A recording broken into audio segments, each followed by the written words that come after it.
Allez, on se retrouve autour de cette table avec des nouveaux candidats pour cette deuxième circonscription des Yvelines. Merci de nous avoir rejoints tout d'abord. Brigitte Bouchet, candidate, oh là, voilà, candidate Europe Écologie Les Verts. Ghislaine Geoffroy, candidate NPA de la deuxième circonscription. Et Didier Ringot, bonsoir, vous êtes candidat Lutte ouvrière, donc sur la deuxième circonscription, évidemment. Et la première question, donc à chacun, comme au premier plateau, en 30 secondes, est-ce que vous pouvez nous donner votre mesure prioritaire si vous êtes demain élu député de cette circonscription? Alors, Brigitte Bouchet, allez-y. C'est assez difficile d'en faire une. Ah, c'est la Et vous n'avez que 30 secondes, plus que 25. Et je n'ai que 30 secondes. Ouais. Déjà arrêter le Grand Paris. Et redéfinir le développement du territoire au niveau national. Ghislaine Geoffroy, pour le NPA. Nous, on mettra en place tout de suite un bouclier social contre la crise, avec une augmentation de 300 € mensuels tout de suite, un salaire minimum à 1 700 €, le partage du temps de travail, 32 heures par semaine, sans perte de salaire. Ça fait beaucoup de premières mesures. Ça fait beaucoup de premières mesures, mais c'est le bouclier social contre la crise. Et Didier Ringot, donc candidat Lutte ouvrière. Moi, je n'ai pas de mesure à proposer en cas d'élection, parce que de toute façon, le vrai pouvoir, il n'est pas à l'Assemblée nationale, il n'est pas à Matignon, il n'est pas à l'Élysée. Le pouvoir, les députés peuvent proposer aussi des lois. Hein. Mais le pouvoir, il est aux mains du patronat de toute façon. Et moi, je me présente pour permettre aux travailleurs de s'exprimer, pour adhérer à un programme de lutte, des luttes qui permettront d'imposer des mesures comme l'interdiction des licenciements, le partage du travail entre tous sans perte de salaire, l'augmentation de tous les salaires et des retraites, et aussi la suppression du secret des affaires et du secret bancaire qui permettront de vérifier effectivement où va la richesse créée par les travailleurs. Alors voilà vos premières mesures. On va commencer par la première thématique de ce plateau qui est l'environnement. Pour ça, je me tourne vers Brigitte Bouchet parce que vous êtes candidate Europe Écologie Les Verts. Vous avez écrit « Je ne veux pas vivre dans cette société ». Dans un article, oui. Justement pour la préservation à la fois du plateau de Saclay, de cette vallée de Chevreuse, qu'est-ce que vous souhaiteriez, en tout cas, quelles sont vos priorités en la matière? Alors, quand j'ai écrit « Je ne veux pas vivre dans cette société », je veux dire je ne veux pas vivre dans cette société du chiffre, dans une société qui est gouvernée par la finance et où le pouvoir politique a disparu et la démocratie en même temps. On peut toujours décider démocratiquement de lois, si tout est réglé par les marchés, on ne fera rien. Donc la première chose, c'est de reprendre le pouvoir, que ce soit le pouvoir des travailleurs ou le pouvoir national. On peut se retrouver sur le fait qu'il faut reprendre le pouvoir. Alors au niveau environnemental Et au niveau environnemental, je parlais du Grand Paris parce que... Vous dites non.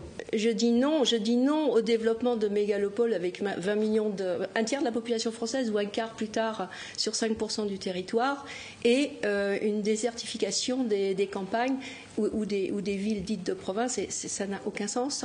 Donc il faut absolument repartir vers une distribution des territoires à la fois énergétiques, logement, emploi, etc., qui restent en équilibre, qui puissent être en équilibre. Écologie, ça veut dire équilibre.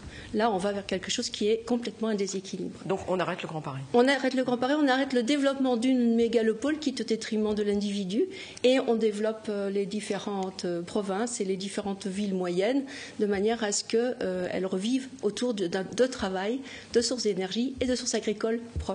3 candidats de la deuxième circonscription sont avec nous en plateau. Nous sommes encore ensemble pour une demi-heure. Nous recevons ce soir 10 candidats qui se présentent à la députation sur cette deuxième circonscription des Yvelines. Et nous parlons tout d'abord de l'environnement et du Grand Paris, de ce métro. Quel regard vous avez? Est-ce qu'il faut vous partager l'avis d'Europe Écologie Les Verts? Il faut arrêter ce projet?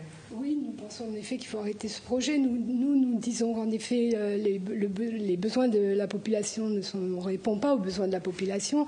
Loin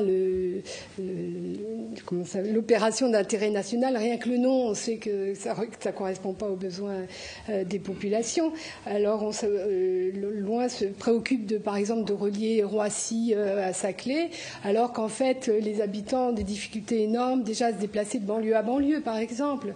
Donc oui, en effet, nous on pense qu'il faut se... Et puis en même temps, on est dans un contexte de crise économique terrible. On sait que au niveau notre système économique capitaliste, nous sommes anticapitalistes, hein, nous le répétons. Nous pensons qu'en effet, c'est ce système-là, dans un premier temps, qu'il faut changer. C'est-à-dire qu'il faut arrêter cette course au profit. Et la course au profit, elle nuit forcément à l'environnement. Elle permet, par exemple, loin, encore une fois, va supprimer des terres agricoles. Donc oui, tous ces problèmes-là, en effet, nous devons les mettre sur la table. Nous devons remettre tout ça à plat. Avant de passer à l'économie, à l'emploi, Didier Ringot, sur cette question du Grand Paris, question d'environnement, du patrimoine sur la circonscription. Le projet sur Saclay, si c'est pour faire sur Saclay la même chose qu'à Vélizy, c'est-à-dire une zone d'emploi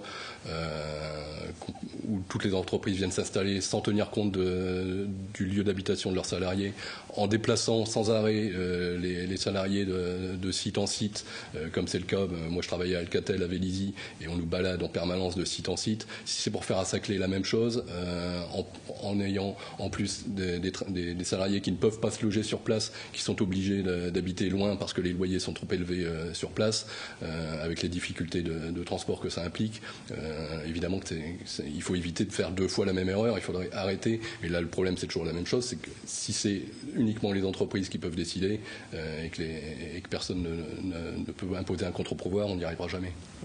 Je voudrais aborder aussi une autre thématique sur l'environnement, c'est l'aérodrome de Toussus-le-Noble qui pose question aux riverains. Est-ce que là-dessus vous avez une position, Brigitte Boucher?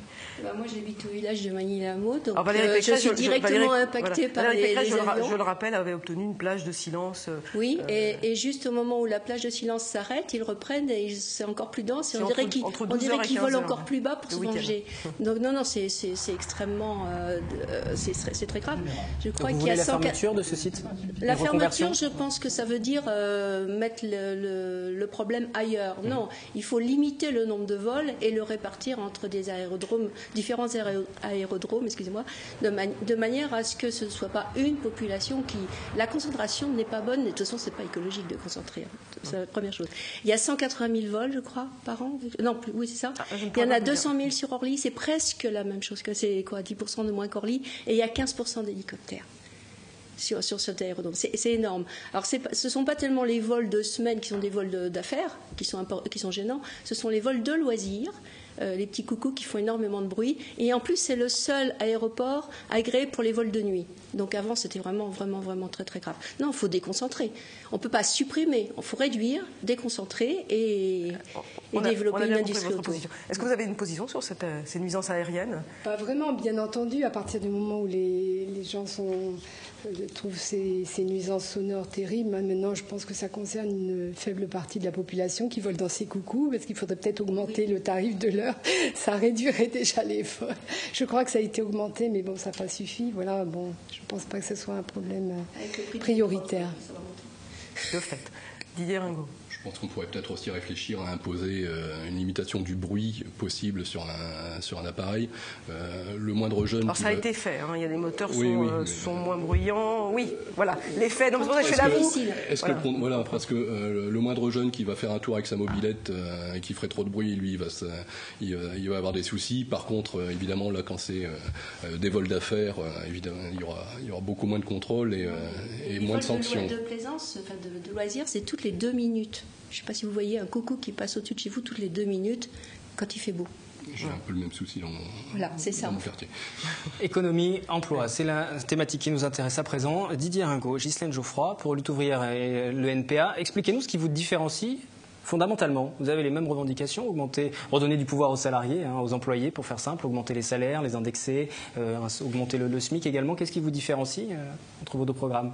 Je commence. Allez-y. Ce qui peut nous différencier, je pense, c'est par rapport à cette crise qui est profonde et qui broie les hommes et les femmes de nos jours. Nous pensons qu'il faut créer un mouvement collectif des travailleurs, des chômeurs, des précaires, parce que nous savons que François Hollande nous prépare des mesures d'austérité. Et face à ces mesures d'austérité et face à cette crise, seul un mouvement des travailleurs, des chômeurs, des chômeuses, je parle aussi au féminin, parce que nous sommes un mouvement féministe, seul un mouvement d'ensemble des travailleurs qui s'organisent et luttent contre ce système, c'est ça qui nous différencie peut-être d'Écologie Les Verts. Moi, je suis assez d'accord avec ce qui vient d'être dit, mais nous, justement, la différence peut-être avec le NPA, c'est qu'on ne s'arrête pas à dire qu'on est anticapitaliste. Nous, on revendique l'étiquette communiste parce qu'on pense que seul le communisme permettra de résoudre les problèmes de l'humanité, aussi bien en termes d'environnement que d'emploi, etc. Donc voilà, c'est là où on revendique cette étiquette-là. Alors Brigitte Bouchet, pour Europe Écologie Les Verts, est-ce qu'il faut, sur cette circonscription qui couvre, je rappelle, la vallée de Chevreuse, à la fois la partie Vélizy, est-ce qu'il faut des emplois à caractère de développement durable ? Ou est-ce que ce qui est l'option qui est prise aujourd'hui, c'est-à-dire qu'on construit le véhicule électrique de demain sur Satori, est une bonne option? Les PME assez technologiques, c'est une bonne option aussi? Ou il y a d'autres types d'emplois développés? Elles sont déjà installées. On ne va pas les enlever. Mais par contre, Renault, le Technopôle, c'est justement la condensation de tout leur pôle de recherche à cet endroit. Donc ils ont dépouillé autour. Donc c'est peut-être pas non plus la solution. Ils sont 15 000 à travailler là-dedans et c'est prévu pour 20 000 personnes. C'est 2 villes, c'est énorme. Donc ça c'est un premier point. Moi je suis chercheur, donc je suis CNRS, je travaille au CEA Saclay et je sais que le Grand Paris tel qu'il est géré par rapport aux universités et aux laboratoires de recherche, c'est pas de la création d'emplois. C'est du déplacement d'emplois, ça n'a rien à voir. On va chercher les chercheurs d'EDF qui sont près de Châtillon, on vient les mettre sur le plateau, etc. Donc il n'y a pas de développement et on ne développe pas via du transport. Il n'y a pas de développement actuellement. Il n'y a pas de développement parce que simplement la recherche n'a plus de crédit.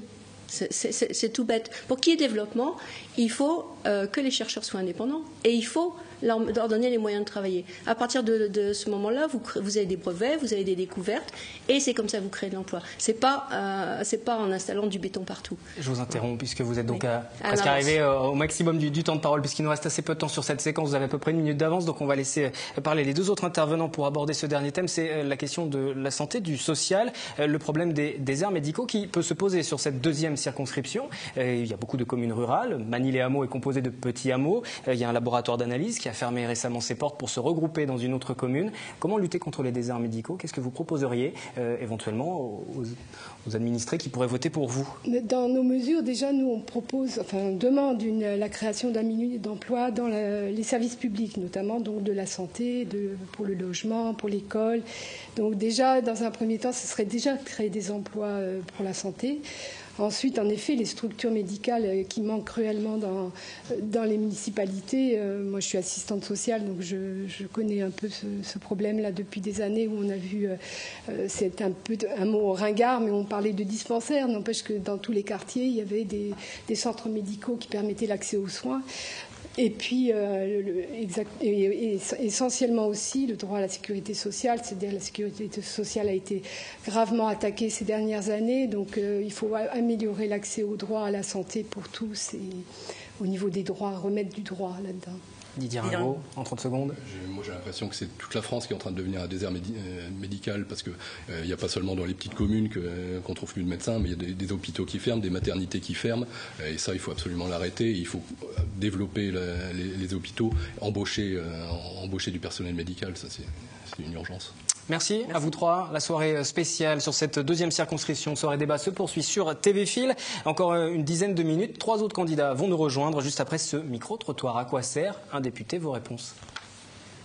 Un député, il représente sa circonscription. On peut faire appel à lui demander des choses. Oui, en fait, il fait marcher la démocratie, quoi, en fait. À légiférer et surtout à pomper notre argent. Parce qu'il y en a 577, il n'y en aurait qu'un par département, ça suffirait largement, et là on commencerait les économies d'État ainsi que les sénateurs.